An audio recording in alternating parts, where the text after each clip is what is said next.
ఇంటికి దుమ్ములు దులిపి బూజు దులిపి కింద పడిన వాళ్ళు ఉన్నారు, ఒళ్ళంతా హోనం చేసుకున్న వాళ్ళు ఉన్నారు. బట్టలు ఆల్రెడీ షాపింగ్ అయిపోయింది. నిన్న శుక్రవారం, శనివారం, అంతకుముందు శుక్రవారం ఆన్లైన్లో చెప్పాను క్రిస్మస్ మెసేజ్లు. అయ్యగారు మాకు ముందే చెబితే మేము బట్టలు కొనుక్కోకుండా పేదలకు కొనిచ్చేవాళ్ళం కదా, మాకు ఈ విషయం తెలీదు.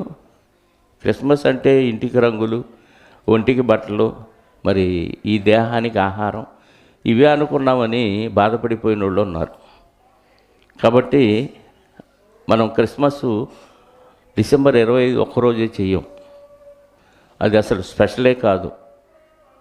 మిగతా రోజులు ఎలాగో అలాగే ఈ రోజు నువ్వు సువార్త ప్రకటిస్తే ఆ రోజే క్రిస్మస్. ఈ రోజు ఒక వ్యక్తి రక్షణ పొందితే ఆ రోజు మనకి క్రిస్మస్, పరలోకంలో పండగ. ఇది గమనించండి. అందుకే స్పెషల్గా మనం స్టార్ ఏం పెట్టలేదు, లైటింగ్ వేయలేదు, డెకరేషన్లు కూడా ఏమీ చేయలేదు. ఈ చర్చి వాళ్ళు ఏంటో ఏమి చేయరు అనుకుంటారు చాలామంది. ఎందుకు చేయమంటే మనకు రోజు సువార్త పని ఉంది, రోజు మనం క్రిస్మస్ పండుగని ఆచరిస్తున్నాం. కాబట్టి స్పెషల్గా ఒకరోజు అంటూ మనకేమీ ఉండదు. వాక్యం తెలియని వాళ్ళు, నామకార్థ క్రైస్తవులు, డాంబికాలు పోయేవాళ్ళు ఒక్కరోజు గ్రాండ్గా క్రిస్మస్ పండుగ చేశామని అసలు ఆ రోజు ఎవడో క్రీస్తుని ఆరాధించరు, తండ్రిని కూడా ఆరాధించరు. ఇది గమనించాలని మనం చేస్తూ మరి చర్చిలో ఏమీ లేదని ఫీల్ అవ్వకుండా ఉండటానికి ఈ విషయాలు చెప్పాను. ప్రార్థన చేసుకొని వాక్య భాగంలోకి ప్రవేశిద్దాం. సమయం చాలా తక్కువగా ఉంది. పరిశుద్ధుడ, ప్రేమ నమ్మకం కలిగిన మా కన్న తండ్రి, మా పట్ల మీ ప్రేమ అపారం. ఎవరూ చూపించలేని ప్రేమ మీరు మా పట్ల చూపిస్తున్నారు. తల్లి కానీ, తండ్రి కానీ, భార్య కానీ, భర్త కానీ, పిల్లలు కానీ, బంధువులు కానీ ఎవరూ చూపించలేని అత్యధికమైన ప్రేమను మా పట్ల చూపారు. దానికి నిదర్శనం మీ ప్రియకుమారుని మా కోసం బలిగా అర్పించటమే. ఈ త్యాగం ఎవరూ చేయలేరు నాయనా. ఆయన్ని నలగొట్టుటకు మీకు ఇష్టమైందని మీ వాక్యంలో రాయించారు. అంటే మేమే మీకు ఇష్టం కనుక ఇంతగా ప్రేమిస్తున్న మిమ్మల్ని మేము తిరిగి ప్రేమించలేకపోతే మాకంటే దౌర్భాగ్యులు ఎవరు ఉండరని, తిరిగి ప్రేమించటం అంటే మీ మాట వినటం అని మీ వాక్యం ద్వారా మాకు తెలియచేస్తున్నారు.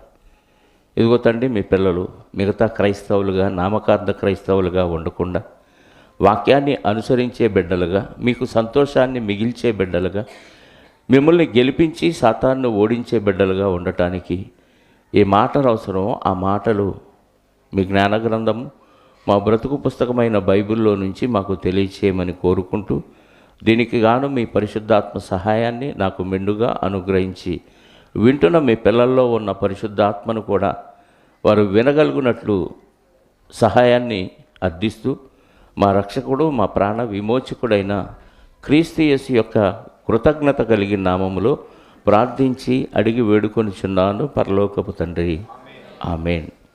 చేరి వచ్చిన మీ అందరికీ ప్రభువైన క్రీస్తు నామములో నా శుభాలు, వందనాలు.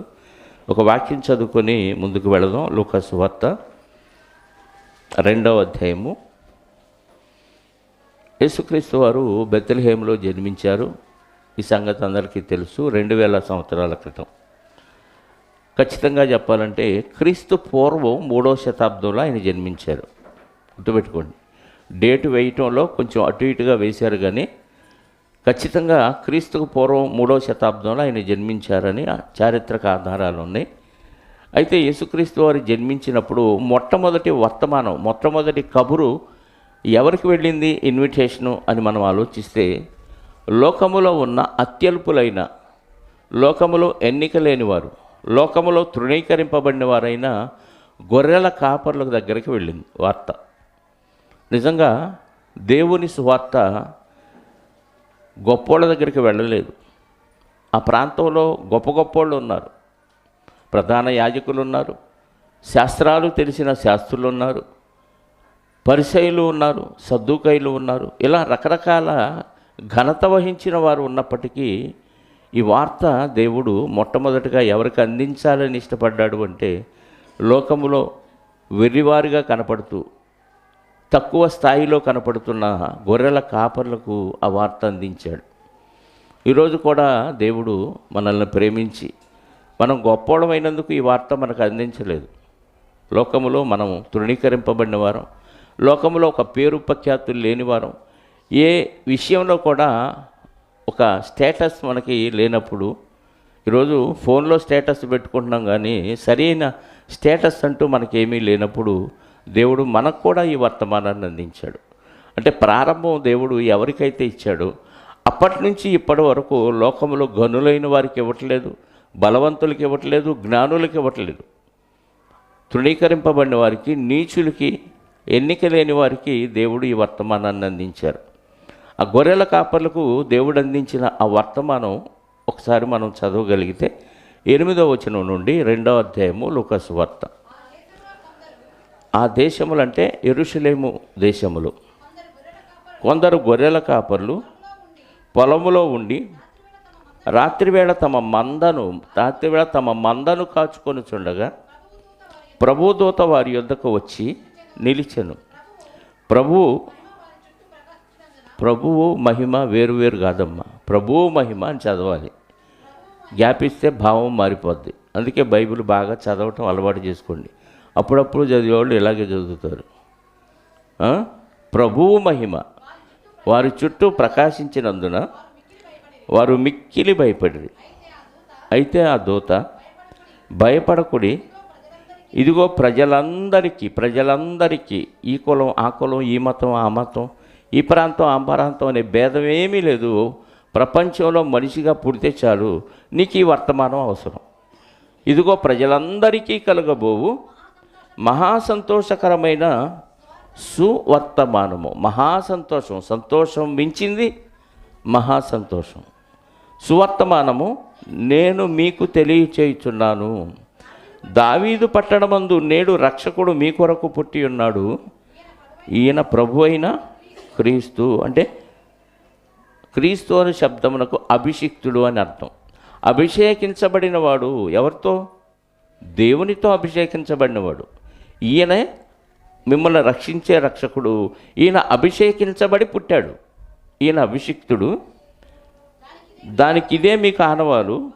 ఒక శిశువు పొత్తిగుడ్డలతో చుట్టబడి ఒక తొట్టెలో పండుకొని ఉండుట మీరు చూచెదరని వారితో చెప్పాను. వెంటనే ఈ మాట దేవదూత చెప్పాడు. చెప్పిన వెంటనే పరలోకము నుంచి సైన్య సమూహము ఆ దూతతో కూడా ఉండి, ఆ సైన్యం అంతా, దూతల సమూహం అంతా ఏమన్నారంటే, సర్వోన్నతమైన స్థలములలో, అంటే పరలోకంలో దేవునికి మహిమ రావాలి, ఆయనకి ఇష్టులైన వారికి, మనుషులకు భూమి మీద సమాధానం. ఇక్కడ మనం కొంచెం ఆలోచిస్తే దేవదూతలు ఏమని పలికారంటే, సర్వోన్నతమైన స్థలం అంటే పరలోకంలో దేవునికి మహిమ రావాలి. పరలోకంలో దేవునికి మహిమ ఎలా వచ్చింది చెప్పండి? పరలోకంలో దేవునికి మహిమ, ఆయన మహిమలోనే ఉన్నాడు. మరలా ఆయనకి మహిమ రావాలా? ఎలా వచ్చింది చెప్పండి? పదవిలో ఉన్న వ్యక్తికి మళ్ళీ పదవి రావాలి అని అనటం ఎంతవరకు కరెక్టు? ఆల్రెడీ పదవిలో ఉన్నాడు. పనిలో ఉన్న వ్యక్తికి పని కావాలి అంటాం ఎంత తప్పు. మహిమలో ఉన్న వ్యక్తికి మహిమ రావాలి అని అనటం అంతే తప్పులాగా అనిపిస్తుందా? అంటే ఆయన మహిమలోనే ఉన్నాడు, మహిమాలోకంలోనే ఉన్నాడు, మహిమాన్వితుడు. అయినా అక్కడున్న ఆయనకి మహిమ రావాలంటే ఇక్కడున్న ఆయన స్వరూపాలైన, ఆయన ప్రతిబింబాలైన మనం ఏం చేయాలంటే దేవునికి మహిమ వచ్చే విధంగా ప్రవర్తించాలి. యేసుక్రీస్తు వారు శిష్యులకు ప్రార్థన నేర్పిస్తూ కూడా, పరలోకమందున్న మా తండ్రి నీ నామము ఆల్రెడీ ఆయన నామం ఏంటి? మళ్ళీ పరిశుద్ధపరచబడేదేంటి? పరిశుద్ధుడైన దేవుని నామమును, దేవుని యొక్క లక్షణాలని మనం భ్రష్టు పట్టిస్తున్నాం. ఆయన లక్షణాలని మనం తిరగేసి చేసామనుకోండి, తారుమారు చేసామనుకోండి, ఏమైపోయినట్టు? ఉన్న పరిశుద్ధత పోయినట్టుగా చూపిస్తున్నాం జనాలకి. ఆ పరిశుద్ధత ఎక్కడికి పోదు. మన ప్రవర్తనను బట్టి ఆయన పరిశుద్ధమైన నామాన్ని అవమానపరుస్తున్నాం అన్నమాట. పేరుకి క్రైస్తవులుగా కనపడుతూ మనం ఏం చేస్తున్నామంటే దేవుని పరిశుద్ధతను ప్రతిబింబించే విధంగా మన ప్రవర్తన లేదు. ఈరోజు క్రిస్మస్ పేరుతో దేవుని యొక్క పరిశుద్ధతను అవమానపరిచే కార్యక్రమాలే జరుగుతున్నాయి తప్ప దేవుణ్ణి మహింపరిచే విధంగా లేవు. నీ నామము పరిశుద్ధపరచబడుగాక. ఆల్రెడీ పరిశుద్ధుడు, ఇంకా నువ్వేంటి పరిశుద్ధపరిచేదంటే ఆయన లక్షణాలన్నీ జనాలకు కనపరచాలి. దేవుడంటే ఎంత గొప్పోడా, దేవుడు ఇలాంటి లక్షణాలు కలిగి ఉన్నాడని జనాలు ఆశ్చర్యపోయే విధంగా మన ప్రవర్తన ఉండాలి. కానీ లోకస్తులు ఉన్నట్టుగా మనం కూడా ఉంటే ఆయన నామానికి అవమానమే. నా జీవితం అండి, నా ఇష్టం అండి అనుకుంటున్నాం మనం. నీ జీవితం, నీ బ్రతుకు, నీ దేహం మొత్తం ఆయన ఇచ్చిన భిక్ష అన్న విషయం మనం గుర్తుపెట్టుకుంటే మనం ఎలా ప్రవర్తించం కదా. సర్వోన్నతమైన స్థలములలో దేవునికి మహిమ, ఆయనకి ఇష్టలైన మనుషులకు. అంటే దేవుడికి ఇష్టమైన వాళ్ళు, ఇష్టం లేని వాళ్ళు ఉంటారా భూమి మీద? అక్కడ ఏముంది పదం? ఆయనకి ఇష్టలైన మనుషులకు. అంటే ఇష్టం లేని వాళ్ళు ఉన్నారా లేదా? ఏమంటే దేవుడికి ఇష్టం లేదు, ఇష్టం లేని వాళ్ళు ఉన్నారు, ఇష్టమైన వాళ్ళు ఉన్నారంటే దేవుడు పక్షపాత అవుతాడు కదా. దేవుడికి పిల్లలే కదా అందరం దేవుని పిల్లలు. మరి కొంతమంది ఇష్టలు, కొంతమంది ఇష్టం లేనివారు అని దేవుడు అంటాం ఏంటి? అంటే అందరినీ దేవుడు ప్రేమించాడు. ఆ దూతలు ఏమని చెప్పారు? సర్వోన్నతమైన స్థలములలో దేవునికి మహిమ అని. దానికి ముందే ఉన్నాడంటే ప్రజలందరికీ కలుగబోవు మహా సంతోషకరమైన సువార్తమానము. ఇది అందరికీ, కొందరికి కాదు. అంటే అందరినీ ప్రేమిస్తున్నాడు. ఈ సువార్త అందరికీ అవసరం. కానీ అందరూ దాన్ని స్వీకరించట్లా. కొందరే స్వీకరిస్తున్నారు. కాబట్టి ఆ స్వీకరించిన వాళ్ళే దేవునికి ఇష్టలు. స్వీకరించని వారు చెప్పండి దేవునికి అయిష్టలు. అందుకే ఆయనకి ఇష్టలైన మనుషులకు భూమి మీద సమాధానం. అంటే సమాధానం.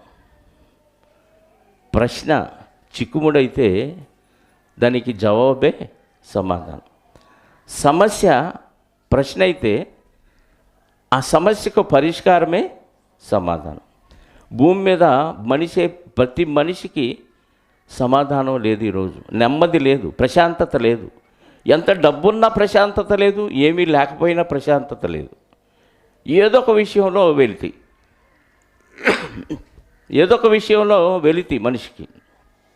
పైకి అందరూ మంచిగా కనపడతారు, పైకి అందరూ ఏ సమస్య లేనట్టుగా కనపడతారు. కానీ ఒక్కొక్కరిని మనం పర్సనల్గా కలిసి వాళ్ళ యొక్క మంచి చెడులు ఆలోచించి విచారించి కొంచెం వాళ్ళతో ఎక్కువగా దగ్గరగా సంబంధాన్ని కలిగి కొంచెం వాళ్ళ ఆలోచనలోని విషయాలను బయట పెట్టగలిగితే ప్రతి మనిషిలో ఉన్న ఆ సమస్య ఏదైతే ఉందో ఆ సమస్యలన్నీ బయటకు వస్తాయి. మనం మామూలుగా మాట్లాడితే ఏం బయటికి రావు. లోతుల్లోకి వెళ్ళి వాళ్ళతో క్లోజ్గా ఉండి ఒక్కొక్కరిని కదిలిస్తే ఏ ఒక్కరిలో నెమ్మది లేకుండా ఉండే పరిస్థితి లేదు.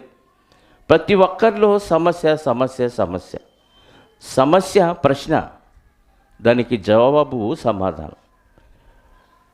ఆకలైంది, ఆకలికి సమాధానం ఏంటి? ఆహారం. దాహమైంది, దాహానికి సమాధానం ఏంటి? నీరు కదా. చలి పడుతుంది, దానికి సమాధానం స్వెటరు లేక చలిమంట కదా.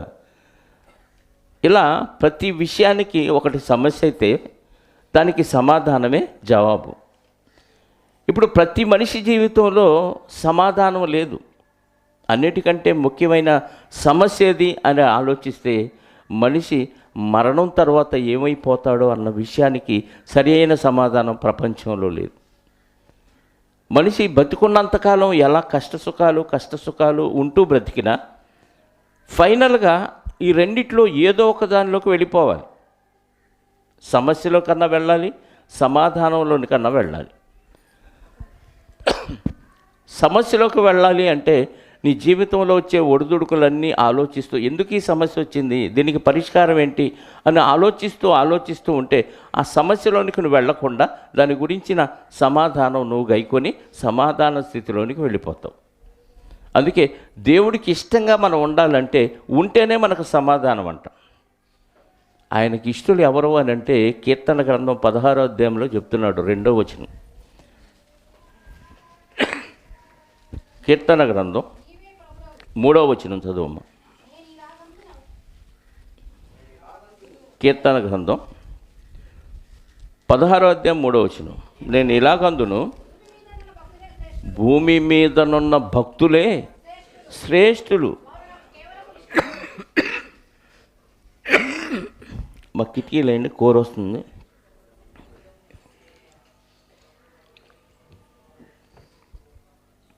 చదవండి.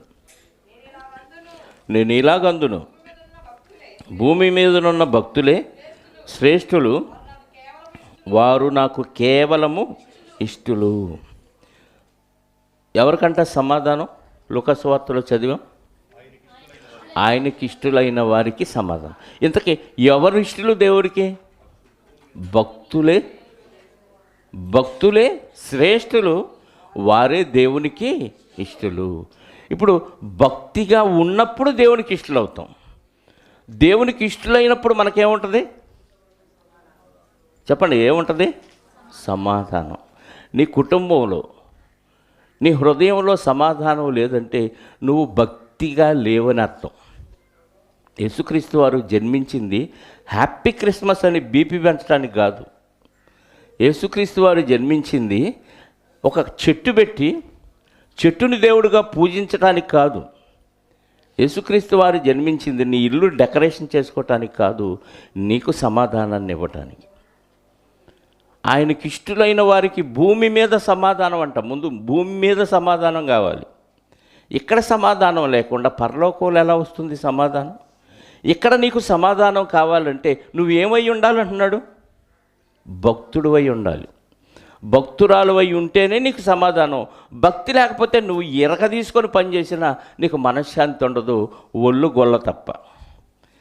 భూమి మీదే సమాధానం లేనప్పుడు పరలోకంలో సమాధానం ఎలా ఉంటుంది చెప్పండి? అందుకే చాలామంది కుటుంబాల్లో భక్తి లేకుండా ఉండటాన్ని బట్టి సమాధానం లేదండి. భర్తకి భార్యకి పడదు, తల్లిదండ్రులకు పిల్లలకు పడదు. అంతా ఒక మిషన్ లాగా పనిచేసుకుంటూ వెళ్ళిపోతారు. ఏదో అలా భార్య భర్తలుగా ఉన్నాం, ఏదో అలా పిల్లల కన్నాం, మన బాధ్యత ఏదో నిర్వహిద్దాం అనుకుంటారు తప్ప ఆ ప్రేమలు, ఆప్యాయతలు, అనురాగాలు ఏం ఉండవండి. తల్లిదండ్రులుగా మా బాధ్యత మేము చేయాలి, భార్యగా నా బాధ్యత నేను చేయాలి, భర్తగా నా బాధ్యత. ఈ ఆలోచనతో రొటీన్గా మిషన్ లాగా స్విచ్ అయితే మిషన్ ఆడిద్ది, స్విచ్ ఆపితే మిషన్ ఆగిపోతుంది. ఈ విధానంలో పనులు చేస్తున్నారే తప్ప ప్రేమగా ఎవరైనా కలిసి ఉండి సమాధానంతో ఉన్న కుటుంబాలు కనపడుతున్నాయా? లేవు. కారణం ఏంటంటే నువ్వు భక్తిగా లేవని అర్థం, దేవునికి ఇష్టంగా లేవని అర్థం. దేవునికి ఎవరి ఇష్టం? భక్తులు ఇష్టం. భక్తులకు దేవుడు ఇష్టపడితే, దేవుడే భక్తుల్ని ఇష్టపడితే వాళ్ళకి ఏముంటుందంటే సమాధానం ఉంటుంది. ఈ సమాధానం నీకు ఉండాలంటే నిజంగా హృదయపూర్వకంగా నీలో మార్పు వచ్చి యేసుక్రీస్తు వారిని నీలో జన్మింప చేసుకున్నప్పుడు నీకు వచ్చింది సమాధానం. అందుకే ఆయన పుట్టిందే ప్రజలందరికీ ఏమి ఇవ్వటానికి? సమాధానం ఇవ్వటానికి, భూమి మీద సమాధానం ఇవ్వటానికి. అందుకే యేసుక్రీస్తు వారి ఉన్న బిరుదుల్లో ఒక బిరుదు ఏంటో తెలుసా? యెషయా 9:6 చెప్తాడు కదా. యెషయా గ్రంథం 9వ అధ్యాయం 6వ వచనంలో చివరి మాట,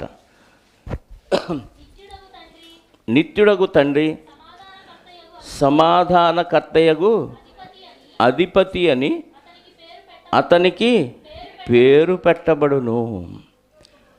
సమాధాన అధిపతి. సమాధాన అధిపతి అంటే సమాధాన పరిచయ వాళ్ళందరికీ లీడర్ ఎవరు? ఎవరు? ఆయనే సమాధానానికి అధిపతి.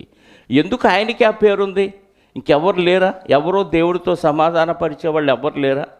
నీకు నెమ్మది ఇచ్చేవాళ్ళు ప్రపంచంలో ఎవరు లేరంటే లేరు. అందరికీ అధిపతి ఎవరంట? యేసుక్రీస్తు వారు. ఎందుకు ఆయనే అధిపతిగా ఉన్నాడంటే ఆయన జన్మ పవిత్రం, ఆయన బ్రతుకు పవిత్రం, ఆయన ముగింపు పవిత్రం. ఈ పవిత్రత అంతా తన్ను తాను దేహాన్ని ఇష్టానికి, ఎవరిష్టానికి వాళ్ళ దేహాన్ని ఇష్టం మనం నెరవేర్చుకున్న పరిస్థితిలో తన దేహాన్ని, దేహం ఇష్టాన్ని నెరవేర్చకుండా దేవుని ఇష్టాన్ని నెరవేర్చడానికి ఉపయోగించాడు. లోకంలో దేవుడు ఏదొద్దన్నాడో దాన్ని దూరంగా పెట్టాడు, ఏది చేయమన్నాడో అది చేయటానికి దేహాన్ని ఉపయోగించాడు. కాబట్టి ఆయనే సమాధానానికి అధిపతి అవ్వగలిగాడు. రోమపత్రిక 5వ అధ్యాయంలో చెప్తాడు ఆయన ద్వారా మనకి ఏం వచ్చిందో. రోమపత్రిక 5వ అధ్యాయము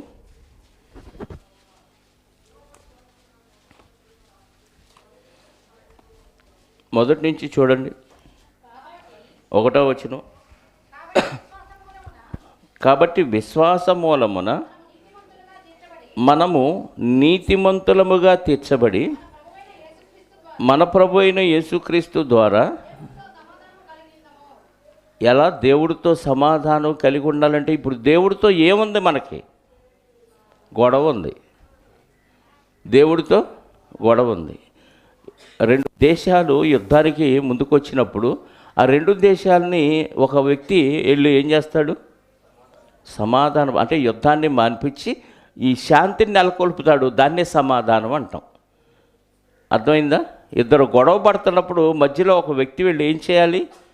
సమాధానపరచాలి, ఆ గొడవని ఆపేయాలి. నీకెందుకు, నువ్వు కానీ నేను చూసుకుంటా అన్నాడు అనుకో, గొడవ పెరిగిద్దా తగ్గిద్దా? పెరిగిద్ది. అంటే సమాధానపరిచేవాళ్ళు ఇరువురి పక్షంగా ఇరువురికి న్యాయాన్ని చేయాలి. అలా న్యాయం చేయగలిగిన వాడే సమాధానం చేయగలిగిన వాడు. యేసుక్రీస్తు వారికి దేవుని యందు మనం విశ్వాసం ఉంచటం ద్వారా నీతిమంతులంగా మనం తీర్చబడి ప్రభువైన యేసుక్రీస్తు ద్వారా దేవునితో మనం సమాధానం కలిగి ఉన్నాం. ఇప్పుడు ఒక యాక్సిడెంట్ అయిందనుకోండి, మన వాళ్ళు ఒకళ్ళు, ఎవడో తెలియని వ్యక్తి ఇంకొకడు, ఇద్దరు కలిసి యాక్సిడెంట్ చేసుకున్నారు. ఇప్పుడు మనం వెళ్ళాం, ఎవరు తప్పంటాం? అవతలోడిదే తప్పంటాం. ఆడి తరపున ఒకడు వచ్చాడు, అప్పుడే ఆడెవరు తప్పంటాడు? మనదే. అదేంటి? వాస్తవంగా అక్కడ జరిగిన యాక్సిడెంట్ ఏంటి, ఏ రీతిలో జరిగింది, ఎవరు రాంగ్ రూట్లో వచ్చారు, ఎవరు గుద్దుంటారు, ఇవన్నీ ఆ సీన్ చూడగానే అర్థమైపోద్ది. కానీ ఆ వ్యక్తికి సంబంధించిన వ్యక్తి వచ్చినప్పుడేమో ఆయనది రైటు, మంది తప్పు అంటాడు. మనకు సంబంధించిన వ్యక్తి వచ్చినప్పుడు మంది రైటు, వాడది రాంగ్ అంటాడు. ఇప్పుడు దేవుడితో మనకేముంది? వైరం ఉంది. దేవుడితో మనకి యాక్సిడెంట్ అయింది. ఇప్పుడు మన తరపున మనుషులు వచ్చారనుకో, దేవుడా నీదే తప్పు, మమ్మల్ని ఎందుకు ఇలా పుట్టించావు, సమస్య అంతా నువ్వే పెట్టావు, అంతా నీదే తప్పు అంటాం. మన తరపున మనుషులం కదా, మన తరపునే ఒకళ్ళతో పుచ్చుకుంటాడు. ఇప్పుడు దేవుని తరపున ఎవరో ఒకళ్ళు వచ్చారనుకోండి, దేవదూత ఎవరు, వాళ్ళు ఏమంటారు? అరే దేవుడు అన్యాయం చేస్తాడరా, మీకు బుద్ధి లేదు, తప్పంతా మీదే. అంత ర్యాష్గా ఎవరు ట్రై చేయమన్నాడు? దేవుడిదే రైట్ అని దేవుని తరపున చెప్తారు. ఇప్పుడు యేసుక్రీస్తు వారు మనల్ని దేవుడితో ఏం చేయాలనుకున్నాడంట? సమాధానం. ఇప్పుడు యేసుక్రీస్తు వారు దేవుడి తరపా మన తరపా? దేవుని తరపా? చెప్పండి, ఎవరి తరపు? మన తరపా? న్యాయం చేసేవాడు ఇరుపక్షాలకి చెందిన వ్యక్తి అయి ఉండాలి, దేవునికి పరిచయమైన వ్యక్తి అయి ఉండాలి, ప్లస్ మనుషులకి పరిచయమైన వ్యక్తి అయి ఉండాలి. ఇప్పుడు అందుకే ఆయన దేవునితో సమానంగా ఉండే దైవస్వరూపుడు. ఫిలిప్పీ పత్రిక 2:6లో ఉంటుంది కదా, ఏమని ఉంది? ఫిలిప్పీ పత్రిక 2వ అధ్యాయము 6వ వచనం. ఆయన దేవుని స్వరూపము కలిగిన వాడై ఉండి, చాలండి, దేవుని స్వరూపము కలిగిన వాడై, అంటే దేవునితో సంబంధం ఉన్నవాడు, దేవుని పక్షంగా ఉన్న వ్యక్తి ఆయన. తర్వాత దేవునితో సమానముగా ఉండుట విడిచిపెట్టకూడని భాగ్యమని ఎంచుకొనలేదు, కానీ మనుషుల పోలికగా పుట్టి అమ్మయ్య మనలో ఒకడైపోయాడు.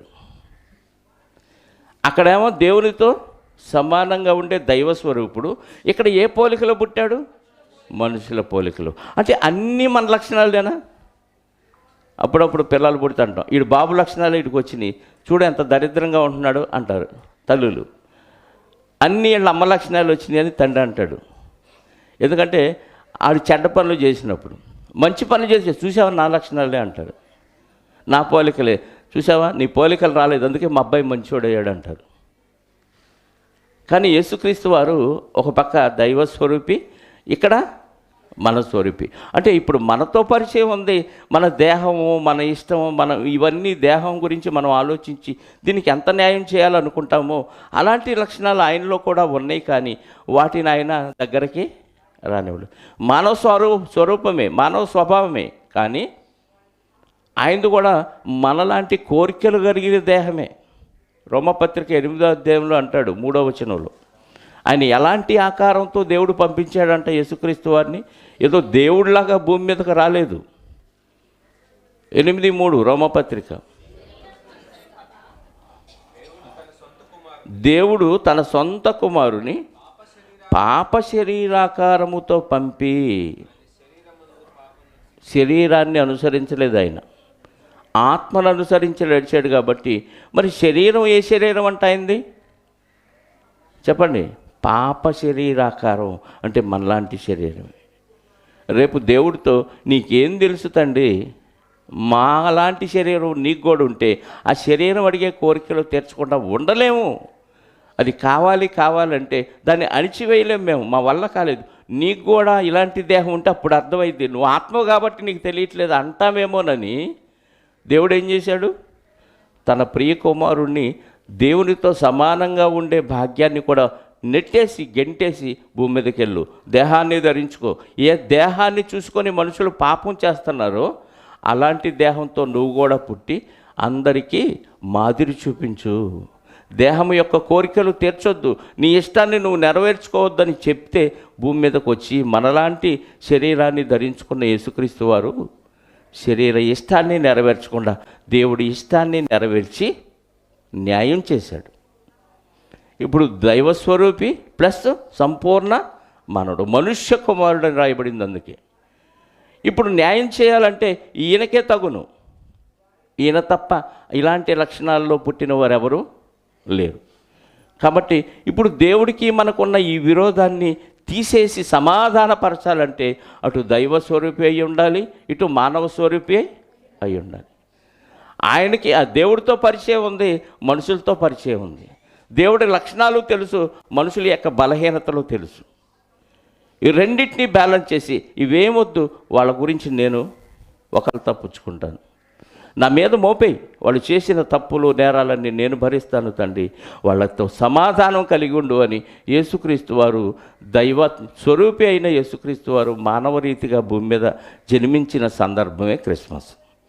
ఎందుకు జన్మించాడంటే నిన్ను నన్ను దేవుడితో సమాధానపరచడానికి ఆయన జన్మించాడు. మనందరినీ దేవుడితో గొడవ లేకుండా సమాధానపరచడానికి జన్మించాడు. చూడండి, అదే రోమపత్రిక 5వ అధ్యాయము 8వ వచనం నుండి చూద్దాం. అయితే దేవుడు మన ఎడల తన ప్రేమను వెల్లడిపరుచుచున్నాడు. ఎట్లనగా మనమింకను పాపులమై ఉండగానే క్రీస్తు మన కొరకు చనిపోయాను. అంటే దేవుడితో మనకి సమాధానం లేనప్పుడు మన పాపములు తన మీద మోపుకొని మనకు పడవలసిన శిక్ష ఆయన అనుభవించి అన్యాయంగా చనిపోయాడు. ఎవరు చనిపోతారు చెప్పండి? నీకోసం ఎవరేమిస్తారు? యేసుక్రీస్తు వారు నీకోసం నా కోసం చనిపోయాడని నీకు ఎప్పుడు అర్థమైతే అప్పుడు యేసుక్రీస్తుని హృదయంలోకి నువ్వు ఆహ్వానిస్తే దేవునితో నీకు సమాధానం. నువ్వు మంచోడువైతే దేవుడు నీకోసం ప్రాణం పెట్టల ప్రభువు. మనం ఇంకా బలహీనలమై ఉండగా యుక్తకాలమున ప్రభు ఏం చేశాడు? భక్తిహీనుల కొరకు చనిపోయాను. నీతిమంతుని కొరకు సైతం ఒకడు చనిపోవటం అరుదు, మంచివాని కొరకు ఎవడైనా ఒకవేళ చనిపోవ తెగించవచ్చు. అయితే దేవుడు మన ఎడల తన ప్రేమను వెల్లడిపరుచుచున్నాడు. ఎట్లనగా మనం ఇంకనూ పాపులమై ఉండగానే క్రీస్తు మన కొరకు చనిపోయాడు. ఇంకా పాపంలో ఉన్నప్పుడే చనిపోయాడంట. అంటే దేవునితో సమాధానం మనకి లేనప్పుడే ప్రభువు చనిపోయాడు. అంటే దీన్ని ఆయన మోసాడు, నీ పాపాన్ని ఆయన మోసాడు. అర్థమైందా? 10వ వచనం 9. కాబట్టి ఆయన రక్తం వలన ఇప్పుడు నీతిమంతులముగా తీర్చబడి మరింత నిశ్చయముగా ఆయన ఉగ్రత నుండి, దేవుని ఉగ్రత నుండి రక్షించబడుదుము. దేవుని ఉగ్రత మనందరి మీద ఉంది. కాకపోతే ఇప్పుడు కృపాకాలంలో ఉన్నాను కాబట్టి చల్లగా కాపాడతాడు. నువ్వు నమ్మినా నమ్మకపోయినా, దేవుడు పని చేసినా చేయకపోయినా ఆ ఉగ్రతని ఈ యేసుక్రీస్తు వారి ఆ ప్రవర్తన అడ్డుకుంది. ఆ ఉగ్రతని కృప ద్వారా యేసుక్రీస్తు వారు అడ్డుకున్నాడు కాబట్టి ఇంకా బతుకున్నాం మనం. లేకపోతే ఎప్పుడో ఆ ఉగ్రత మన మీద పడితే ఎప్పుడో చనిపోయి నరకానికి వెళ్ళిపోవాల్సిన వాళ్ళు. అర్థమైందా? మనం ఇంకనూ పాపులమై ఉండగానే ఆయన రక్తం వల్ల ఇప్పుడు నీతివంతులముగా తీర్చబడి మరింత నిశ్చయముగా ఆయన ఉగ్రత నుండి రక్షింపబడుదుము. ఏలయనగా మనం దేవుడితో శత్రుత్వం కలిగి ఉన్నామంటండి. ఏమండి, లోకంలో ఇరుగు పొరుగులతోనే పగ ఉంటే వాడు ఎప్పుడు ఏం చేస్తాడని ప్రాణాలు అరిచేతిలో పెట్టుకొని బిక్కుమంటూ తిరగాలి. ఇద్దరు వ్యక్తులు గొడవైంది, నీ అంతు చూస్తారా అన్నాడు వాడు. ప్రశాంతంగా ఒంటరిగా తిరగలవా నైట్ టైము?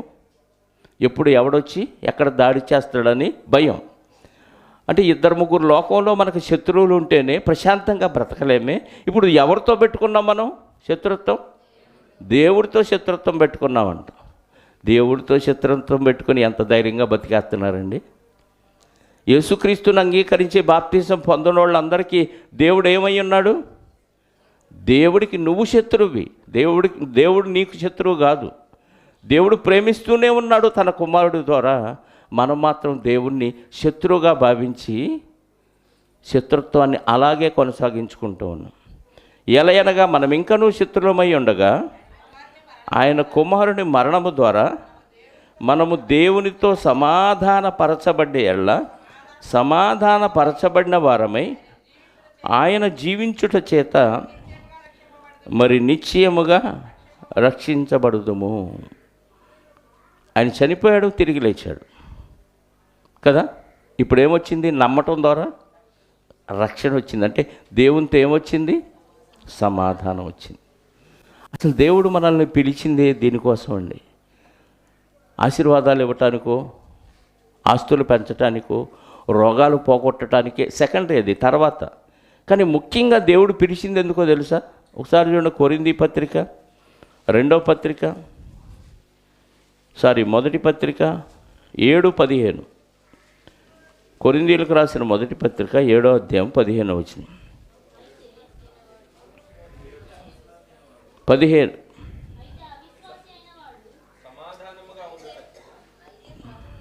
అయితే ప్రభు ప్రతివానికి ఏ స్థితిని నియమించునో, అమ్మా 7వ అధ్యాయం 15వ వచనం కదా.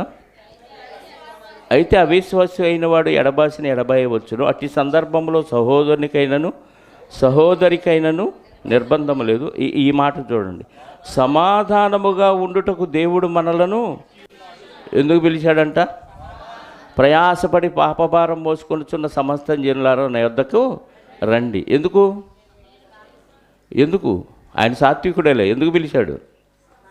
సమాధానంగా ఉండటానికి. అంటే లేదా సమాధానం? ఏమంటే ప్రభువుని నమ్ముకొని కూడా నాకు సమాధానం లేదని ఎప్పుడు ఏడుపు మొహంతో ఉండేవాళ్ళని ఏమనాలి? నమ్మలేదని అనాలి, నాటకం వేశారని అనాలి, దొంగలనాలి. నీకు ఇంకా సమస్యలు ఉండి నాకు అసలు మనశ్శాంతి లేదు, చావాలనిపిస్తుంది, చీచి అని అనిపిస్తుందంటే నీ జీవితంలో నువ్వు నిజంగా ప్రభువుని నమ్మలేదని అర్థం. నీకు సమాధానం లేదు. ఏ కాడికి శరీర సంబంధమైన ఆలోచనలతో అలా మగ్గిపోతుంటే నీకు సమాధానం ఎలా వస్తుంది? ఆయన జన్మ నీకు వేస్ట్ అయింది. ఆయన దేవుడితో సమాధానపరచడానికి ఆయన జన్మించాడు. అందుకే సమాధాన అధిపతి అని అతనికి పేరు పెట్టబడింది. మరి అధిపతి కింద మనం బాప్తిసం తీసుకొని మనం కూడా ఎలా ఉండాలి? ఎందుకు పిలిచాడని ఉంది? సమాధాన ఉండటానికి దేవుడు మనల్ని పిలిచాడు అంటున్నాడు. మరి ఏది సమాధానం? ఎప్పుడు చికాకులు, విరక్తులు, వైరాగ్యాలు వీటితో ఉంటే నువ్వు నిజంగా ప్రభువుని నమ్మితే నీకు సమాధానం అంటే యేసుక్రీస్తు వారు నీ హృదయంలో జన్మించలేదని అర్థం. జన్మిస్తే ఈ ప్రశాంతంగా ఉంటాం. విన్ను విరిగి మీద పడిన 10,000 మంది కుడి పక్కన కూలినా ఏమైద్ది? ధైర్యంగా ఉంటాం. అంటే సమాధానంగా ఉన్నాడని అర్థం. ఎవడెట్టబోయినా నాకు నో ప్రాబ్లం, నేను దేవునిలో ఉన్నాను, హ్యాపీ. ఎందుకు బీపీ? నిజంగా క్రీస్తుని హృదయంలో నిజంగా ప్రతిష్ఠిస్తే, నీ హృదయంలో జన్మింపచేస్తే నీకు ఎల్లప్పుడూ సమాధానం. ఏ విషయానికి చలించవు. చిన్న సమస్యకి, పెద్ద సమస్యకి విలవిల్లాడిపోతున్నావు అంటే సరిగ్గా నీకు సమాధానం లేదు. ఎందుకు లేదు? నువ్వు సరిగ్గా ప్రభువుని నమ్మలేదు, ప్రభువు నీ హృదయంలో జన్మించలేదని అర్థం. అర్థమైందా? సువార్త విన్నావంటేనే ఆ సువార్తకి ఏం పేరు ఉందో తెలుసా? అపోస్తుల కార్యాల గ్రంథంలో మొన్న చెప్పాను తెనాలిలో 10:36 చదవండి. అపోస్తుల కార్యాల గ్రంథం 10:36. యేసుక్రీస్తు అందరికీ ప్రభు, ఆయన ద్వారా దేవుడు సమాధానకరమైన సువార్తను ప్రకటించి ఇశ్రాయేలుకు పంపిన వర్తమానము మీరెరుగుదురు. ఏ సువార్త అంటది? అసలు సువార్తలోనే నువ్వు విన్నావంటేనే నీకు సమాధానం రావాలి. సువార్త విని బాప్తీసం తీసుకున్న సమాధానం రాలేదంటే దరిద్రం, నువ్వు తీసుకోకుండా ఉండటమే మేలు. ఆయన పుట్టిందే ప్రజలందరినీ దేవునితో సమాధానపరచడానికి పుడితే ఆయన జన్మను నిరర్ధకం చేశారేంటి? రేపు క్రిస్మస్ పేరుతో సమాధానం లేకుండా బతుకుతారు. తాగేవాడు తాగుతాడు, తిరిగేవాడు తిరుగుతాడు, ఎవడిష్టం వాడిది. దేవునితో ఎవడికి ఆ రోజు సమాధానం ఉండదు. ఏ చర్చిలో అన్నా చూడండి, ఎవడు బట్టలు వాళ్ళ బట్టలు వీళ్ళు, ఏ షాపులో కొన్నాం ఎంత, అరే మేము మోసపోయామే, మేము కూడా ఆ షాపుకి వస్తే బాగుండేది, ఒకళ్ళ డ్రెస్సులో ఒకళ్ళు చూసుకోవటం కదా.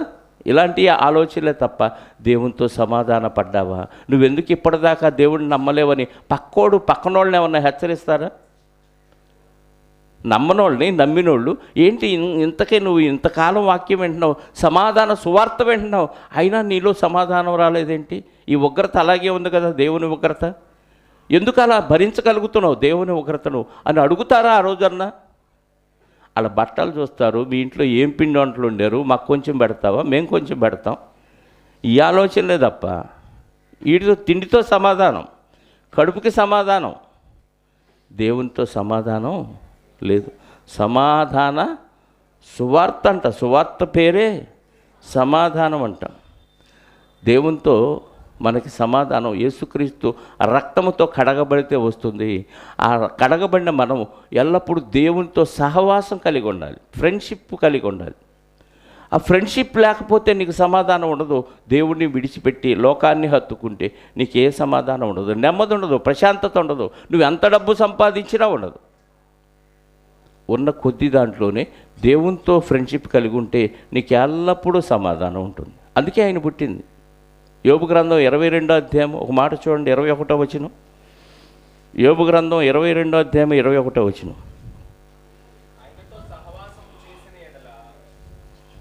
యోబు గ్రంథం 22వ అధ్యాయము 21వ వచనం. ఆయనతో సహవాసము చేసిన ఎడల మీకు అమ్మయ్య అంటే బాప్తీసం తీసుకున్న వెంటనే సమాధానం వచ్చిన ఈ సమాధానం కంటిన్యూగా ఉండాలంటే ఏం చేయాలి? ఫ్రెండ్షిప్ చేయాలి. యేసుక్రీస్తు వారితో ఫ్రెండ్షిప్ అంటే ఎలా ఉండాలి చెప్పండి? యేసుక్రీస్తు వారితో ఫ్రెండ్షిప్ వాక్యంతో, ప్రార్థనతో, పరిచర్యలో, సంఘ సభ్యులతో. ఇది లేకుండా నాకు సమాధానం ఉందని ఎల్లప్పుడూ పని చేసుకుంటూ తినటం, పడుకోవటం, లేవటం, పనికి వెళ్ళటం, ఈ సమాధానం ఉండదు. రేపు టప్పని చచ్చిపోతావు. నేను వాట్సాప్లో పెట్టాను ఒకటి, చూసారా? హోటల్కి వెళ్ళాడు, ఆర్డర్ ఇచ్చాడు, వాళ్ళ పిల్లలు అనుకుంటా కూర్చున్నారు, చుట్టూ తెచ్చుకున్నారు, అక్కడ పెట్టాడు, బేరర్ తెచ్చి అక్కడ పెట్టాడు. అలా చూస్తూ చూస్తూ దాని మీద పడిపోయాడు, అంతే. పట్టుకోగానే ఇంకా వేలాడిపోయాడు, అయిపోయాడు, చనిపోయాడు. అంటే ఈ ముందు పెట్టుకున్నది నోట్లోకి వెళ్ళిందాకా గ్యారంటీ లేదు. పెద్ద వయసు కూడా లేదు, 40-45 ఉంటాయేమో ఆయనకి. ఎప్పుడు ఎవరు ఎలా చనిపోతారో తెలియని పరిస్థితుల్లో దేవునితో సమాధానం లేకుండా భూమి మీద తిండి, డబ్బు, సంపాదన వీటితోనే పడి వీటి వల్లనే నాకు సమాధానం అనుకుంటే రేపు సమాధానము లేని లోకానికి వెళ్ళాల్సి వస్తుంది ప్రియులారా. రోమపత్రిక 12వ అధ్యాయము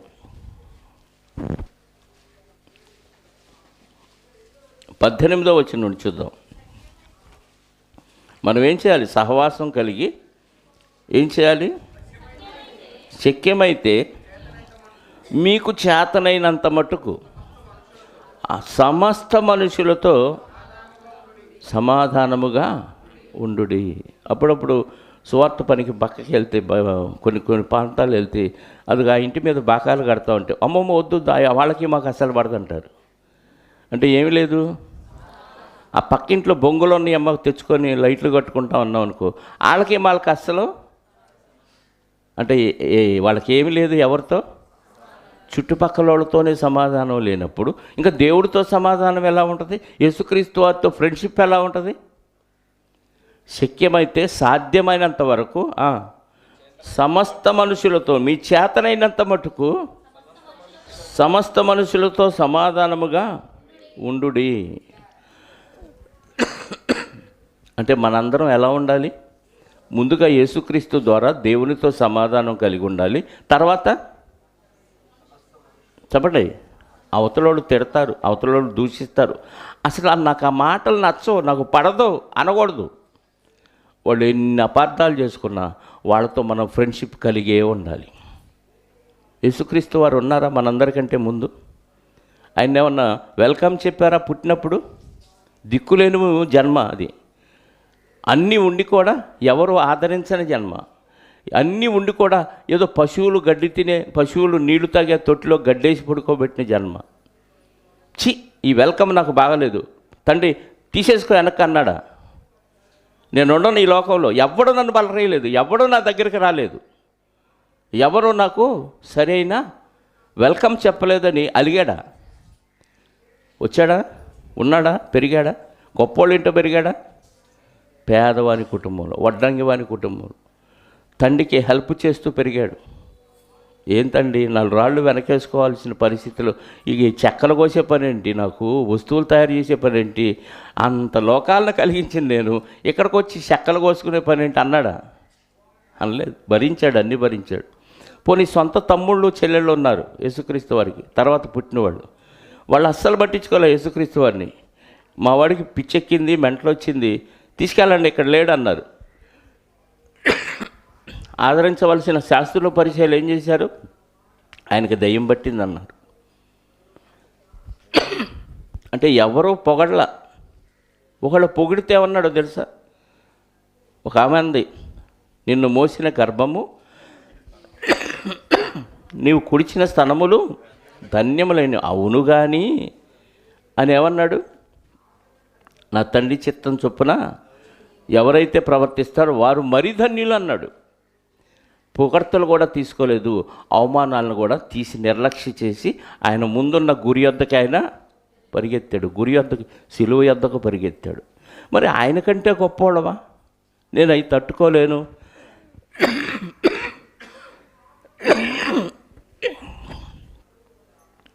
నా వల్ల కాదు అంటున్నాం కదా. ఆయన కంటే గొప్పవాడు అనేగా మన భావం, అంతేనా? ప్రభు కంటే, ప్రభా నువ్వు చేతగానుడు, ప్రభా నీ వల్ల కాలేదు. మేము చూడు ఎంత స్ట్రిక్ట్గా ఉంటాం కదా, ఎంత ఎంత గట్టిగా నిలబడతామో చూసావా? నన్ను ప్రేమించినోడిని నేను ప్రేమిస్తాను, నన్ను ద్వేషించినోడిని అస్సలు నేను ద్వేషిస్తాను అంటున్నాం మనం. కానీ యేసుక్రీస్తు వారు ద్వేషించిన వారిని సైతం ప్రేమించాడు. అప్పుడే సమాధానం. అందరితో సాధ్యమైతే సమాధాన అధిపతి కింద ఉన్న సైనికులు మనం. అధిపతి కింద ఉన్న సైనికులు ఎలా ఉండాలి? ఆయన అందరికీ సమాధానాన్ని ఇచ్చాడు. ఇప్పుడు మనం ఎలా ఉండాలి చెప్పండి? అందరితో సమాధానంగా ఉండాలంటే నీది రూపాయి పోయినా పర్లేదు, నీ వస్తువు పోయినా పర్లేదు, వాళ్ళతో మాత్రం గొడవ పెట్టుకోకూడదు. ఏది శాశ్వతం కాదు లోకంలో. పోనీ ఏం పర్వాలేదు, తిన్ని, పోనీ తీసుకెళ్ళని పర్వాలేదు, వాళ్ళతో మాత్రం గొడవ ఉండకూడదు. అలా ఉన్నప్పుడే ఏదో ఒకరోజు నువ్వు చెప్పే మాట వాళ్ళు వింటారు. ఇంకా వీలైతే నీ పై అంగి తీసుకెళ్తే, నీ వస్త్రం తీసుకెళ్తే ఏమన్నాడు? అంగి పైన అంగి కూడా ఇచ్చేయమన్నాడు. అంటే వాళ్ళతో నీకు శత్రుత్వం ఉండకూడదు, దానికోసం నువ్వు గొడవ పడకూడదు, వ్యాజ్యం వేయకూడదు. కోర్టుకి వెళ్ళిపోతున్నారు, గొడవలు పడుతున్నారు, క్రైస్తవులుగా పేరు పెట్టుకుంటున్నారు. సమాధానం ఎక్కడ చెప్పండి? సమాధాన పరుచువారు ధన్యులు. ఏమన్నాడు మత్తయి 5:9? సమాధాన పరచువారు ధన్యులు, వారు ఏమవుతారు? దేవుని కుమారులు అనబడదురు. సమాధాన పరచని వారు ధన్యులకు ఆపోజిట్ ఏంటి? అన్యులు. అంటే నువ్వు అన్యుడిగా ఉంటావా? ధన్యుడిగా. సమాధాన పరచటం అంటే ముందు నువ్వు అందరితో సమాధానంగా ఉండు. ఇప్పుడు వాక్యం చెప్పు, దేవుని వాక్యం. వాక్యానికి వాళ్ళు కనెక్ట్ అయితే సమాధాన సువార్తలో ఏముంది? సమాధానం ఉంది. ఆ వాక్యం వాళ్ళని మార్చిద్ది. అందుకే ఇక నుంచి పెద్ద పెద్ద మీటింగులు పెట్టదలుచుకోలేదు. అనవసరంగా చాలా డబ్బులు ఖర్చు పెట్టి చాలా మీటింగులు పెట్టాం ఇప్పటికే. దానికంటే అది వద్దని కాదు, కానీ దానికంటే శ్రేష్టం ఏంటంటే, ఇదిగో చాలామంది ఉన్నారు ఇక్కడ వాక్యం తెలిసిన వాళ్ళు, నేర్చుకున్నారు. చాలామంది నేర్చుకున్న వాళ్ళు నలుగురు కూడి ఈరోజు పలానా వాళ్ళ ఇంటికి వెళ్దాం, మా బంధువులు, మా ఫ్రెండ్స్ ఉన్నారు, మా ఇంట్లో వాళ్ళు ఉన్నారు, వాళ్ళకి సువార్త చెబుదాం. నలుగురం కలిసి ఒక వ్యక్తికి సువార్త చెప్తే పర్సనల్గా అతనుకున్న డౌట్లు కూడా అడుగుతాడు. అప్పుడు ఆ వ్యక్తి మారే అవకాశం ఉంది. మంది మీద మిరియాలు జల్లితే మారడో తెలియట్లా. ఒకవేళ మారినా మనకు కనెక్ట్ అవ్వడు, వాడు మారి మళ్ళీ తప్పిపోవచ్చు. అదే ఇలా పర్సనల్గా వెళ్ళి చెప్తే ఖచ్చితంగా అతను వాక్యానికి కనెక్ట్ అవుతాడు, మారు మనసు పొందుతాడు, దేవునితో సమాధానపరుస్తాడు. అప్పుడు మనం ఏమై ఉంటాం? ఆ టైంలో సమాధాన పరిచిన వారం అవుతాం. అప్పుడు మనం దేవుని కుమారులు అవుతాం. అంటే దేవునితో ఒక వ్యక్తిని, పాపములో ఉన్న ఒక వ్యక్తిని మనం సువార్త చెప్పి, సమాధాన సువార్త చెప్పి ఆ వ్యక్తిని దేవునితో సమాధాన పరిస్తే ఇప్పుడు మనం ఏమవుతాం? అప్పుడు దేవుడు నా కుమారుడు అంటాడు. ఇది చేయకపోతే చెప్పండి, ఇది చేయకపోతే నువ్వు దేవుని కుమారుడు అనబడవు. సమాధాన పరచువారు ధన్యులు, వారు దేవుని కుమారులు అనబడదురు. సమాధాన పరచని వారు దయ్యం కుమారులు అనబడతారు. ఇప్పుడు మీకు అర్థమైపోద్ది, నేను దయ్యం కుమారుడుగా ఉంటున్నానా, దేవుని కుమారుడుగా ఉంటున్నాను. ఎవరితోనైనా వాక్యం చెప్పి, నీ వల్ల కాదు, నలుగురిని తీసుకెళ్ళు. ఉన్నారుగా సహోదరులు, స్త్రీలైతే స్త్రీలను తీసుకొని వెళ్ళండి, పురుషులైతే పురుషులను తీసుకొని వెళ్ళండి. సువార్త చెప్పండి. ఎవరో ఒకడు మారుతారు, సమాధాన పడతాడు దేవుడితో. అప్పుడు మీరు దేవుని కుమారులు అవుతారు. చివరిగా ఫిలిప్పీ పత్రిక 4వ అధ్యాయము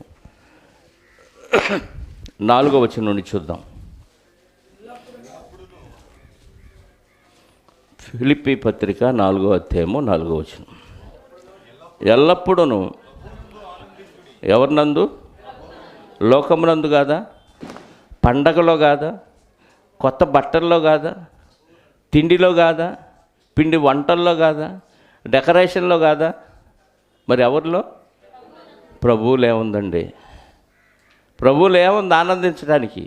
ఒక ఎంజాయ్మెంట్ లేదు, ఒక డ్యాన్సులు లేవు, ఒక స్టెప్పులు లేవు, ఒక జోకులు లేవు, ఒక నవ్వు లేదు, ఏమీ లేదుగా ప్రభువులో. మరి ఎలా ఆనందిస్తావు?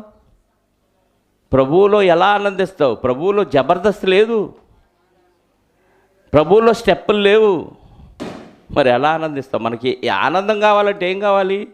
మంచి బట్టలు ఉండాలి, మంచి తిండి ఉండాలి, కంటికి మంచి సంతోషాన్ని ఇచ్చే రకరకాల ఐటమ్స్ ఉండాలి, అప్పుడు ఆనందం. మరి ప్రభువునందు ఏముంది ఆనందించడానికి? కొబ్బరి పీసు కొట్టామన్నట్టు ఏముంది ప్రభువులో చెప్పండి? ప్రేమ, ఆప్యాయత, దయ, కనికరం, జాలి, దీర్ఘశాంతం. వీటిలో ఆనందించగలవా? అవి అనుభవిస్తే అర్థమైంది మీకు. ఒక వ్యక్తి పట్ల నువ్వు చూపించే ప్రేమ, ఆ వ్యక్తికి నువ్వు చూపించినప్పుడు అతని నుంచి వచ్చే రెస్పాన్స్ నువ్వు ఆస్వాదించగలిగితే, ఆ కళ్ళల్లో చూసి అతను పొందే ఆనందం నువ్వు ఆస్వాదించగలిగితే, అప్పుడు వచ్చింది ప్రభువునందు ఆనందించటం అంటే ఏంటో. ఒక ఆకలిగా ఉన్నవాడికి ఆహారం పెడితే అతను తృప్తిగా నీ కళ్ళల్లోకి అలా చూస్తే, ఎంత కృతజ్ఞతా భావంతో చూస్తున్నాడని అతని కళ్ళల్లోకి నువ్వు చూసినప్పుడు అప్పుడు అర్థమైంది ప్రభువునందు ఆనందించడం అంటే ఏంటో. బట్టలు లేని వాడికి, దరిద్రుడికి బట్టలు కొనిస్తే ఆ బట్టలు చూసుకొని వాడు సంతోషంతో గంతులు వేస్తుంటే అప్పుడు అర్థమైంది ప్రభువునందు ఆనందించటం అంటే ఏంటో. అది అప్పుడప్పుడు కాదంట. ఏమన్నాడు? ఎల్లప్పుడూ ఆనందించండి. అంటే క్రిస్మస్ ఎప్పుడెప్పుడు చేయాలి? అప్పుడప్పుడా? డిసెంబర్ 25 ప్రభువునందు ఆనందం అప్పుడప్పుడు కావాలా? సంవత్సరానికి ఒకసారి కావాలా? ఎల్లప్పుడూ కావాలా? ఎల్లప్పుడూ ఆనందించాలి. ఆకలిగా ఉన్నవాడికి ఆహారం పెట్టాలి, దప్పికొన్న వాడికి దాహం ఇవ్వాలి, వస్త్రాలు లేని వాడికి వస్త్రాలు ఇవ్వాలి, రోగి అయి ఉంటే పరామర్శించాలి, చెరసాల్లో ఉంటే అతన్ని కూడా పరామర్శించి రావాలి. ఇవన్నీ చేసినప్పుడు ప్రభువుకు చేసినట్టు అంట. 25వ అధ్యాయంలో చెప్తాడుగా మత్తయి సువార్త, ఇవన్నీ నువ్వు చేసావు కాబట్టి ఇదిగో నిత్య జీవాన్ని స్వతంత్రించుకోండి అంటాడు. ఇప్పుడు చదవద్దులేండి, చాలా టైం అయింది. అవన్నీ చేయనోళ్ళు ఇదిగో నిత్య నరకానికి వెళ్ళిపోండి అన్నాడు. నేను ఆకలి కొంటే మీరు నాకు ఆహారం పెట్టలేదు, నేను దప్పికొంటే మీరు నాకు దాహం ఇవ్వలేదు. మీకు ఎలా ఉంటుంది ప్రభువుల ఆనందం? మీ శరీర ఆనందాన్ని మీరు కోరుకున్నారు, కానీ ప్రభువునందు ఆనందించటం అంటే ఏంటో మీకు అర్థం కాలేదు. అందుకే ఏమన్నాడు? ఎల్లప్పుడూ ఆనందించుడి, మరలా చెప్పుదును ఆనందించుడి. మీ సహనమును, సహనమా సహవాసమా? మీ సహనమును సకల జనులకు, అంటే నీ చుట్టుపక్కల ఉన్న వాళ్ళందరికీ నీ ఓర్పేంటో అర్థం కావాలి. సహనం అంటే అవతలవాడు తిడుతున్నాడు, నువ్వెన్ని మేలు చేసినా నిన్నేం పొగట్లా, ఓర్చుకో. మనం పొగిడే వాళ్ళకి మేలు చేస్తాం కదా, తిట్టేవాడికి మేలు చెయ్యం. అక్కడ సహనం కావాలంట. అందరికీ తెలియాలంటే ఏదో ఒక విషయంలో రెస్పాన్స్ అయ్యి వాళ్ళని తిట్టాలా? ఓర్చుకోవాలి. నీ సహనమును సకల జనులకు, అంటే ఎంత ఓర్పు కావాలండి క్రైస్తవులకి? ఇది యేసుక్రీస్తు వారు మనకు నేర్పిన ఓర్పు, సమాధానం. అప్పుడు వస్తుంది. నీ సహనమును సకల జనులకు తెలియబడనీయుడి, ప్రభు దగ్గరలో ఉన్నాడు, వస్తానన్నాడు త్వరగా. దేని గూర్చి చింతొద్దంటే నీకు ఏమి లేనట్టు, ఏమున్నట్టు? సమాధానం ఉన్నట్టు. దేని గూర్చి చింత ఉందంటే ప్రభువుతో సహవాసం లేనట్టు. ఇప్పుడు ఆలోచించుకోండి, నీకు ప్రభువుతో సహవాసం ఉంటే అసలు చింత ఉండదు, అంతా ఆయన మీద వదిలేస్తాం. నేను ఇప్పుడు తండ్రి నీ బిడ్డను కదా, నీ కుమారుడితో నేను సమాధాన పడ్డాను కదా, ఇప్పుడు నా పనులన్నీ నువ్వు చూసుకో, నా మంచి చెడు నాకు ఏది కావాలో ఏది వద్దో నువ్వే నిర్ణయించుకొని ఆయన మీద భారం వేసినప్పుడు ఇంకా సమస్య. ఎందుకంటే పిల్లలు చూడండి, తల్లిదండ్రుల మీద భారం వేస్తారు కదా, వాళ్ళు ఎదిగే వరకు పిల్లల భారం అంతా తల్లిదండ్రులు భరిస్తాడు. వాళ్ళకి ఏం కావాలో ఏమొద్దో తల్లిదండ్రులు చూసుకుంటారు. తల్లిదండ్రులు ఉండగా పిల్లలకి చింత ఎందుకు చెప్పండి? మన అందరి కనతండి దేవుడు మనకు ఉండగా యేసుక్రీస్తు వారి ద్వారా మనం దేవునితో సమాధానం పొందప్పుడు మనకు చింత ఎందుకు? అది లేదు, ఇది లేదు, అది ఇలా జరిగింది, ఇది ఇలా జరిగిందని చింతపడుతున్నావు అంటే దరిద్రం. నువ్వు నిజంగా నమ్మలేదని అర్థం. ప్రభువుని సరిగ్గా నమ్మనప్పుడు నీకు సమాధానం ఉండదు. దొంగల్లాగా బాప్తీసాలు తీసుకుంటున్నారు కొంతమంది, వేషధారులుగా తీసుకుంటున్నారు, షార్ట్ టెంపర్తో తీసుకుంటున్నారు కొంతమంది. అలాంటి వాళ్ళకి సమాధానం ఉండదండి. తీసుకోకుండా ఉండటమే మేలు. అర్థమైందా? చదువుదాం మాట.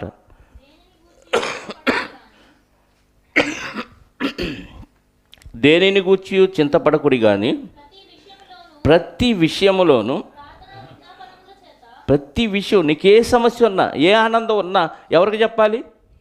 దేవునికి ప్రార్థన విజ్ఞాపనముల చేత కృతజ్ఞతాపూర్వకంగా, అంటే గతంలో చేసిన వారికి ఏమో థ్యాంక్స్ చెబుతూ, ఇంకా నీకు అవసరాలు ఏమన్నా ఉంటే ఇవన్నీ ఎవరికి చెప్పుకోవాలి? మీ విన్నపములు దేవునికి యేసుక్రీస్తు ద్వారా తెలియచేయండి. అప్పుడు సమస్త జ్ఞానమునకు మించిన సమాధానం మీ తలంపులకు, మీ హృదయాలకు కావలి ఉంటుందంట. అబ్బా, యేసుక్రీస్తు ద్వారా మనకు సమాధానాన్ని, పాపాలు క్షమించి ఇవ్వటం మాత్రమే కాక నీకున్న ప్రతి సమస్య తండ్రికి యేసుక్రీస్తు ద్వారా చెబితే అదే యేసుక్రీస్తు ద్వారా నీ హృదయానికి, నీ తలంపులకి కాపలా పెడతానంటున్నాడు సమాధానాన్ని. దీన్ని వదిలేసి నేనేదో ఎరగజేస్తాను, నేనేదో పొడి చేస్తానని మనంతటా మనమే ఏదో బిల్డప్లు ఇచ్చేస్తున్నాం. ఏమి కాదు, మన వల్ల ఏం కాదు. దేవుడు లేకుండా నీ జీవితంలో ఏమీ నువ్వు ఎదగలేవండి. దేవుని వదిలి బ్రహ్మాండంగా ఎదుగుతావు. మళ్ళీ దేవుణ్ణి విడిచిపెట్టి నువ్వు లోకంలో సంపాదనలో కానీ దేనిలోనన్నా కానీ ఉండాలి అనుకుంటే టాప్ లెవెల్లో ఉండిపోతావు. ఎందుకంటే ఇక నీకు పరలోకం లేదుగా, పరలోకంలో సంతోషం లేదుగా. ఈ జీవిత కాలంలోనే నీ భాగాన్ని నువ్వు అనుభవిస్తున్నావు అని అర్థం. ఇక్కడ కష్టాలు, శ్రమలు ఇన్నున్నా దేవుని మీద భారం వేసి, దేవుణ్ణి అడుగుతూ, దేవునికి కృతజ్ఞతాస్తుతులు చెల్లిస్తూ భారమంతా ఆయన మీద వేస్తే నీకు ఎల్లప్పుడూ సమాధానం. ఎంత పీస్ ఉంటుందో చెప్పండి. ఈ రోగాలు రావు, బీపీలు, షుగర్లు రావు. ఇవన్నీ టెన్షన్ల వల్ల వచ్చాయి. మనకి నరాలు చిట్లిపోతాయి మెదడులో కొంతమందికి. ఎందుకంత ఆలోచనలు? నీ భారం భరించి ఆయన ఉన్నాడు కదా. నీ పాపం నువ్వు తీసేసుకోలేనప్పుడు నీ పాపాన్ని తీసివేయటం గురించి కూడా ఆయనే ఆలోచించాడు కదా. ఎలా తీసివేయాలో ఆలోచించాడు. ఆయన్ని శరీరధారిగా భూమి మీదకి పంపించి నీకు దేవుడితో సమాధానం ఉండే విధంగా ఏర్పాట్లన్నీ ఆయన చేస్తే మన గురించి మనం ఇంకా వర్రీ అవ్వటం ఏంటి?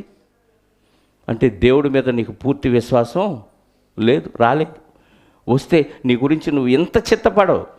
ప్రతి సమస్యకి ఓ మీ దాని దారులు వెతుక్కుంటూ సమస్యను ఊరక సాగదీసుకుంటూ దానికి ఎండింగ్ ఉండదు. అప్పుడు అట్ట చేసావుగా, ఇప్పుడు అట్ట పాత అన్నీ తవ్వుకొని ఇంకా ఎక్కువ డెప్త్లోకి వెళ్ళిపోతూ ఉంటారు. దేనిలో? సమస్యలో. అన్నిటికీ సమాధానం ప్రభువారు. ఆ సమాధాన అధిపతి కింద ఉన్న సమాధాన సైనికులు మనం. ఆ సైనికులుగా మనం ఏం చేయాలి? ప్రతి ఒక్కరిని దేవునితో సమాధానపరుస్తూ మనం సమాధానం కలిగి ఉండాలి. అలా ఉండాలని, ఉంటారని కోరుకుంటూ ఈ మాటలు ముగిస్తున్నాను. ప్రార్థన చేసుకుందాం. పరిశుద్ధుడు అయిన కన్నతండ్రి, మీ లక్షణాలన్నీ మాకు పెట్టారు. వాటన్నిటినీ ఈ లోకాల్లో మేము మంట కలుపుకున్నాం. తిరిగి అదే లక్షణాలని, ఎంత పరిశుద్ధతను, ఎంత నెమ్మదిని, ఎంత కనికరాన్ని, దీర్ఘశాంతాన్ని మాకు పెట్టారు. ఆ లక్షణాలన్నీ మళ్ళీ మీ కుమారుడైన యేసుక్రీస్తు ద్వారా ఉచితంగా కేవలం విశ్వాసం ఉంచడం ద్వారా మాకు అనుగ్రహించారు. అందును బట్టి స్తోత్రాలు. ఇదిగో తండ్రి, మీ పిల్లలు మీ కుమారుడైన క్రీస్తు వారి ద్వారా సమాధాన స్థితి పొందిన వారు ఉన్నారు. ఇప్పటి వరకు ఎలాంటి సమాధానం వారి జీవితాల్లో లేకపోతే ఇక నుంచి చింత యావత్తు మీ మీద వేసి కేవలం మీరు అప్పగించిన పని చేస్తూ సమాధాన సైనికులుగా మేమంతా క్రీస్తు అడుగుజాడల్లో నడుస్తూ కొందరినైనా అగ్నిలో నుంచి తప్పించి సమాధాన స్థితి పొందే భాగ్యాన్ని ప్రతి బిడ్డకు అనుగ్రహించండి. ఇక నుంచి చుట్టుపక్కల వారిని చూస్తూ వారు నిర్లక్ష్యంగా ఉండకుండా వారిని దేవునితో సమాధానపరచాలి అని కొంతమంది సహోదరులను ఏర్పాటు చేసుకొని వారికి సువార్త వినిపించి వారిని కూడా నిత్య నరకం నుంచి తప్పించే ప్రేరణ మీ పిల్లల్లో దయచేయండి. మహిమ, ఘనత, ప్రభావాలు మా అందరి ద్వారా మీరే పొందుకోనమని ఇదిగో తండ్రి, ఇప్పటి వరకు మీరు జరిగించిన ప్రతి కార్యక్రమాన్ని బట్టి కూడా కృతజ్ఞతాస్తుతులు మీకు చెల్లిస్తూ వచ్చిన వారిలో ఎవరికి ఎలాంటి అవసరాలు ఉన్నాయో మీకు తెలుసు. సమస్తమునకు జ్ఞానమునకు మించిన మీ సమాధానం యేసుక్రీస్తు ద్వారా మా హృదయాలకి, మా తలంపులకు కావలి ఉండేలాగున సహాయాన్ని దయచేయమని కోరుకుంటూ మా రక్షకుడు నీ ప్రియకుమారుడైన క్రీస్తు యేసు పరిశుద్ధమైన నామములో ప్రార్థించి అడిగి వేడుకొనిచున్నాను పరలోకపు తండ్రి.